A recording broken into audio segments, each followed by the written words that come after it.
farmer's market, go by some taste for samples. Beyond that, when you get home, check the Brix reading and start plotting this out in a little chart and charting it, so then you know which growers are consistently bringing in the better quality food. And so you do that with this tool. Now I want to talk just a little bit specifically about asparagus. Asparagus is rich in sodium. It's a natural organic sodium, and you can get very good levels of sodium from asparagus.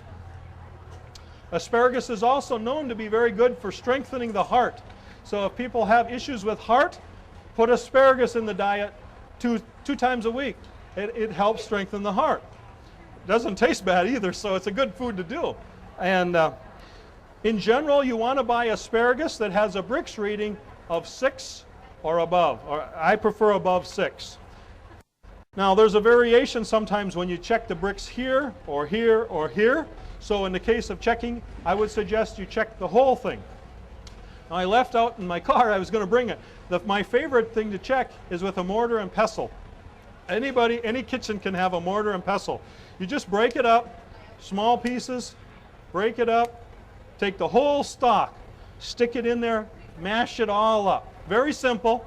And get some vinyl mesh screening.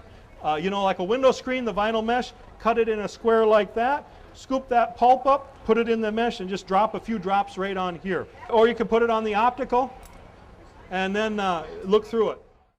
The real problems are going to be addressed with nutrition, and that is up to the consumer to achieve. They have to find where the nutrition is at and get that. And using a refractometer is one tool to help them get nutrition. I want to pass out right now an analysis of Russ's asparagus, which I ran in our laboratory, and I compared it and I charted it up against the average asparagus. Okay, so you can see there's a few places in red. That's where it's less than the average. The bulk of it is quite a bit above it. And what this means is that today, this is not Russ's top asparagus that he's ever going to grow. He's in the good range, and we're going to look for even better as he continues to work on the program. It's a little bit, getting your soil in the right condition to raise top quality is a little bit like raising children. It doesn't happen overnight. Now once it's done, it seems like it went really fast. But in the process, it takes a lot of work.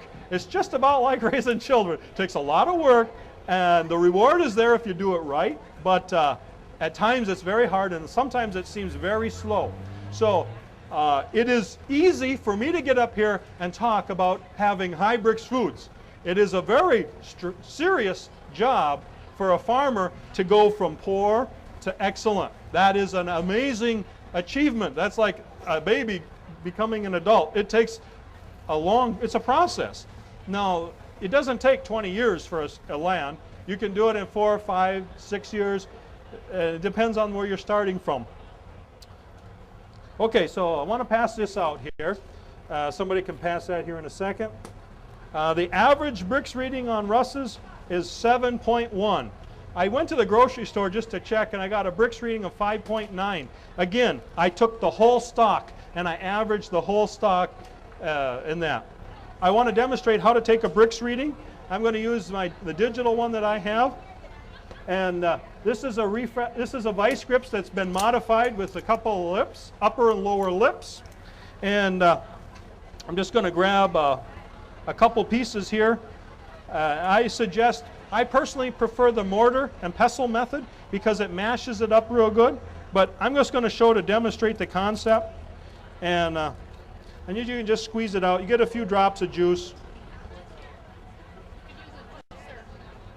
Okay, yes, you can use a food processor and then take from there. So right now I'm looking, and this is it's at 4, which is very low. But I want to tell you that the first drops that you spread out or you come out are the juice that's in between the cells. It's not an accurate reading. It's very low.